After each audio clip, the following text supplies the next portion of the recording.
Saudi अरब ने कई सालों तक अपनी घरेलू सेना को मजबूत बनने नहीं दिया, क्योंकि सऊदी अरब के शाही परिवार को यह चिंता थी कि अगर सेना मजबूत और प्रभावशाली बन गई तो सैन्य तख्ता पलट की संभावना पैदा हो सकती है। हालांकि मुस्लिम देशों में ऐसा होना आम बात है और अब भी मुस्लिम देशों में सेना द्वारा सत्ता पर कब्जा करने की कोशिश होती है। हालांकि सऊदी अरब के अंदर भी ऐसा ना हो, इसके लिए सऊदी के शाही परिवार ने लंबे समय तक अपनी सेना को मजबूत नहीं बनाया, किंतु सुरक्षा के लिए सऊदी अरब ने विदेशी सैनिकों पर पैसे खर्च किए। आपको जानकर आश्चर्य होगा कि सऊदी अरब ने 60 साल से भी ज्यादा समय तक अपनी सुरक्षा के लिए पाकिस्तान और ब्रिटेन के अलावा भाड़े के सैनिकों पर पैसे खर्च किए, जबकि सऊदी की अपनी खुद की सेना केवल नाम की थी। हालांकि बदलते हालात के साथ सऊदी अरब को एहसास हुआ कि विदेशी और भाड़े के सैनिकों से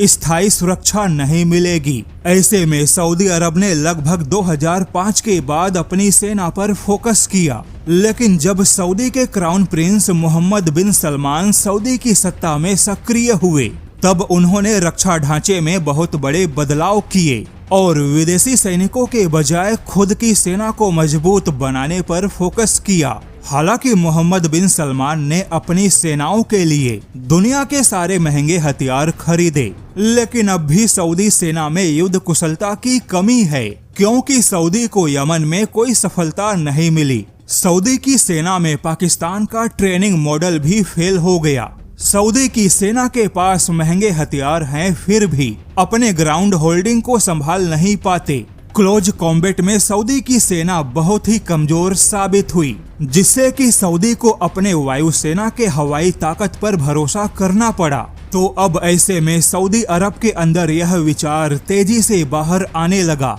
कि भारत की सेना पर पैसे खर्च करके भारत की सेना से युद्ध कुशलता हासिल की जाए और 29 जनवरी 2024 को भारत और सऊदी अरब की सेनाओं के बीच में जो सैन्य अभ्यास हुआ, वह केवल सैन्य अभ्यास नहीं बल्कि सऊदी अरब की मजबूरी थी, क्योंकि सऊदी अरब की सेना इससे पहले अमेरिका, ब्रिटेन, पाकिस्तान सबके साथ अभ्यास कर चुकी है, किंतु सालों बाद भी सऊदी के सामरिक ताकत को कोई फायदा नहीं मिला। तो ऐसे में सऊदी अरब ने भारत की सेना के साथ में अभ्यास की शुरुआत की, लेकिन अब खबर है कि जब भी भारत और सऊदी अरब की बैठक होगी, तब सऊदी अरब अपनी सेना के लिए भारतीय सैनिकों द्वारा स्पेशल ट्रेनिंग की डिमांड करेगा। यहाँ पर बता दे, सामान्य अभ्यास और स्पेशल ट्रेनिंग में बहुत फर्क है। अभ्यास तो प्रोटोकॉल के तहत कैमरों के सामने होते हैं, किंतु युद्ध कुशलता की स्पेशल ट्रेनिंग हर किसी को नहीं दी जाती।